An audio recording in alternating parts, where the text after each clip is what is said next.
Halo teman buku semuanya, balik lagi di channel Teman Buku dan masih bareng aku Irma. Jadi di Teman Buku vlog episode keempat ini atau di hari keempat ini, seperti yang janji aku sebelumnya, kita mau nentuin buku bacaan selanjutnya lewat roulette. Nah, ini buku-buku yang udah kita siapin kemarin, udah kita bungkus-bungkusin. Ini aku bagi ya, jadi yang di sebelah sini ini warna dari merah, putih, hijau, hitam bagian kanan, ini bagian tengah, ini bagian kiri. Gitu ya, jadi sesuai dengan tangan aku, ini kiri, tengah, ini kanan.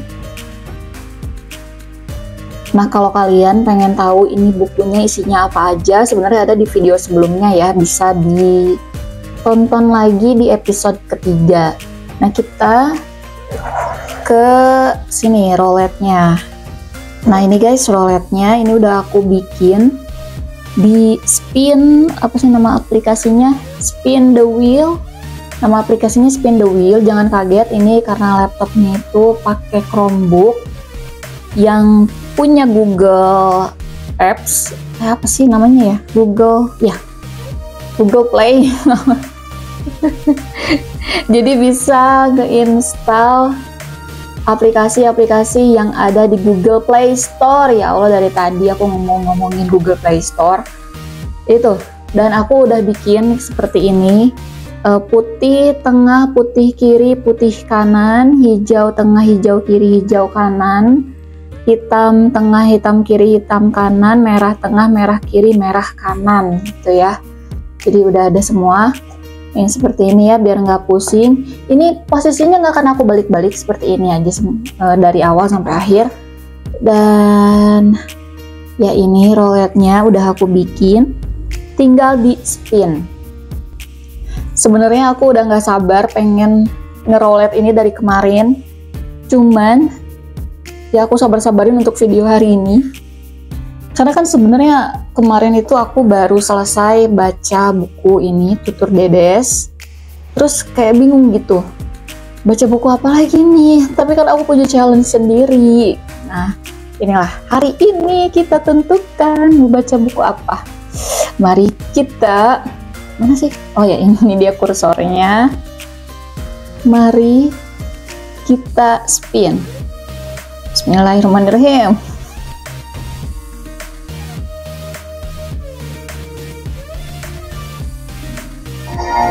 Wih, jauh kanan. Kita geser kameranya ke sini. Kok aku happy ya? Oh iya, ini biar enggak biar enggak keputar dua kali, nanti kita klik ini ya, hide slice. Tapi biarin dulu, ini pokoknya kita dapetnya hijau kanan, yang artinya ini kan kiri ya, tengah kanan, berarti kita ambil hijau yang kanan. Yeay. Nah, ini kita hide slice dulu. Tek, jadi hijau kanan udah hilang ya. Hijau kanan udah hilang. Yeay.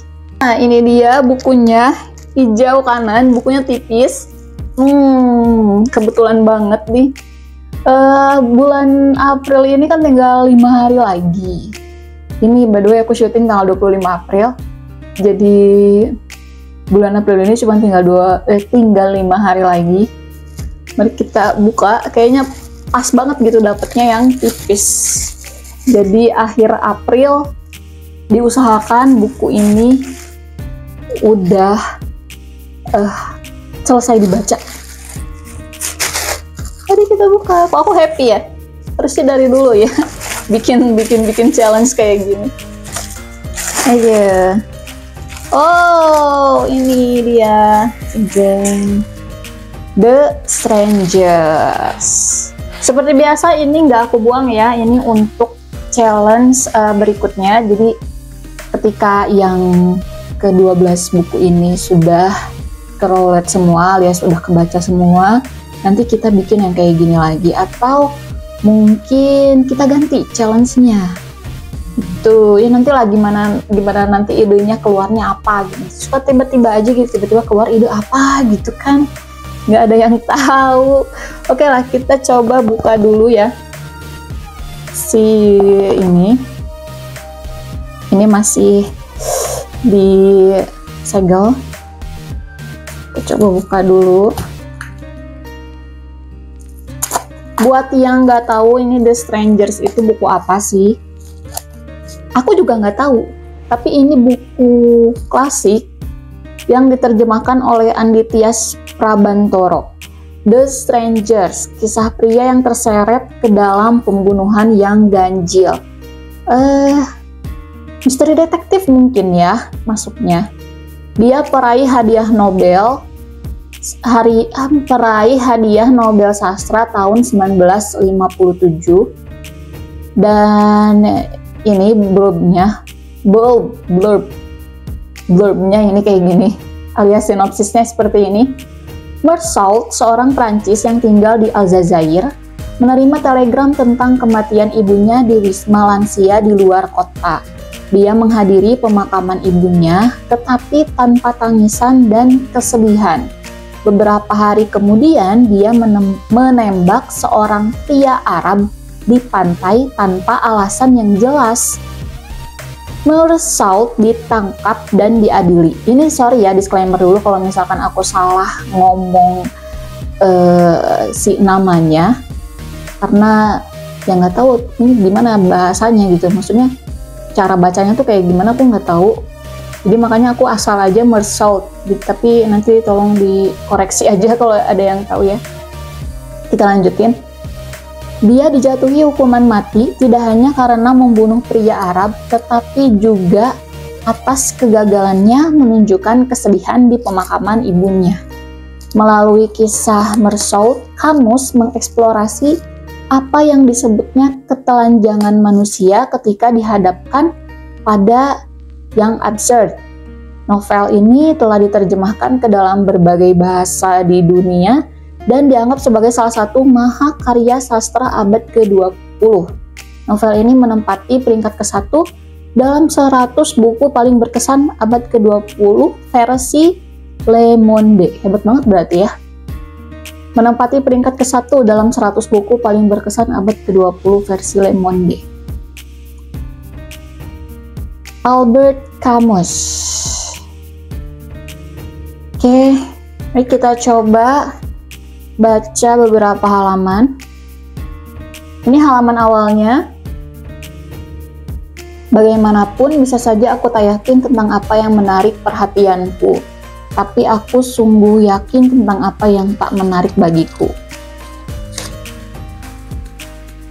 Nih, kalau buku-buku Mizan pasti ada yang kayak gininya. Telah melalui proses QC. The Strangers, kisah pria yang terseret ke dalam pembunuhan yang ganjil. Ini cetakan pertama November 2022. Berarti kalau di Indonesia nggak terlalu ini ya, nggak terlalu booming sepertinya.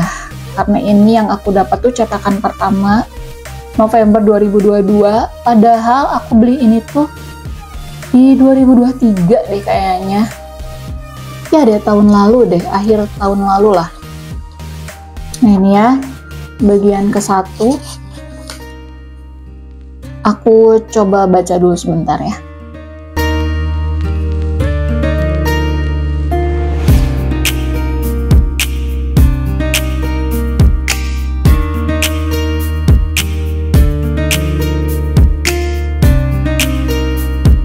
Jadi setelah aku baca sekitar 6 halaman dari si buku ini, jadi di halaman-halaman awal itu memang kayak langsung ngobrolin soal si ibunya Meursault itu meninggal. Jadi dia Meursault ini dikabarin sama panti jomponya bahwa ibunya meninggal, terus dia harus datang dan bla bla bla bla.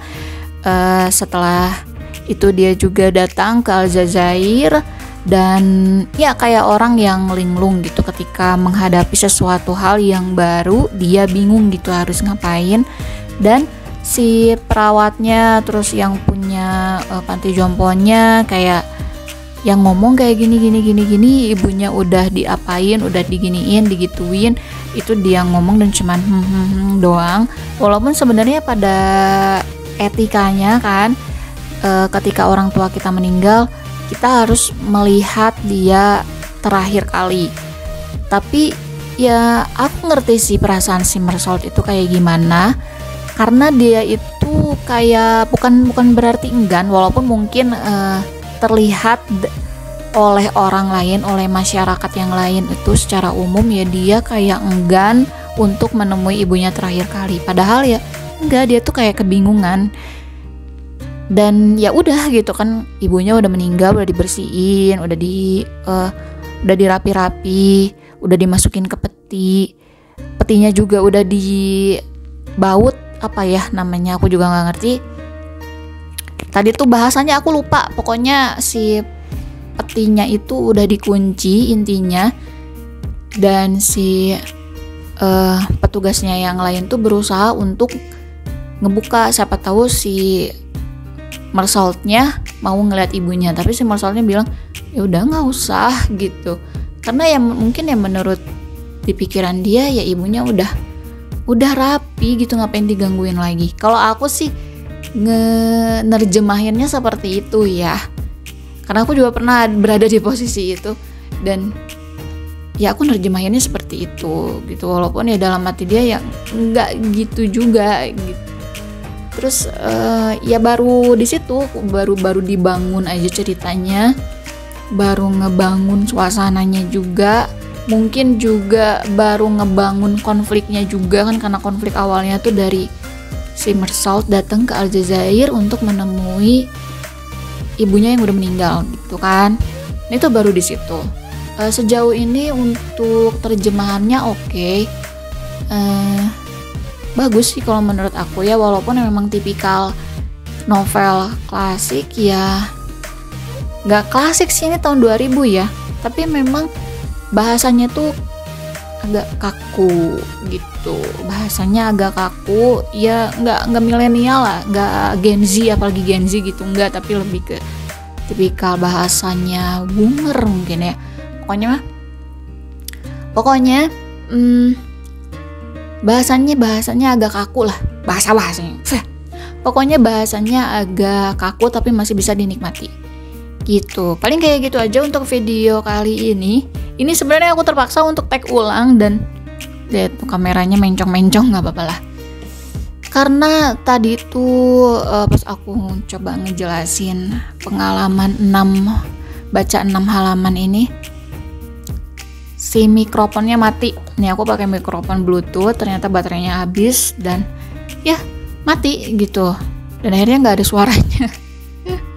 Emang suka ada-ada aja emang. Ya pokoknya untuk yang The Stranger ini tuh sebenarnya aku beli nggak sengaja, alias pas ke Mizan. Kan di Mizan Gudang tuh ada Millennial Bookstore-nya, Millennial Bookstore kalau nggak salah namanya, dan itu dia dipajang The Stranger. Terus aku tanya, itu The Stranger memang lagi laku ya? Iya, cuman pas aku ngeliat cetakan tahun 2022 tapi baru rame di 2023. Entah booktuber mana atau influencer buku mana yang ngebangun citra ini lagi jadi rame katanya waktu itu, makanya aku ambil penasaran begitu, karena ini kan juga peraih hadiah Nobel Sastra 1957 ya, berarti bener ya, nggak salah kalau aku bilang ini novel klasik. Udahlah, udah bingung ini, udah mau jam 11, udah waktunya aku ngejemput si bocah. Oke, paling kayak gitu aja untuk video kali ini. Nanti di video selanjutnya akan ada apa lagi, nantikan saja. Karena seperti biasa, untuk 30 hari ke depan aku akan men-challenge diri aku untuk terus-terusan bikin video setiap harinya dengan isi video yang berbeda-beda, alias isi konten yang berbeda-beda. Dan ya tentunya ini akan jadi challenge diri aku biar lebih konsisten lagi bikin video gitu. Oke, thank you banget dan bye-bye.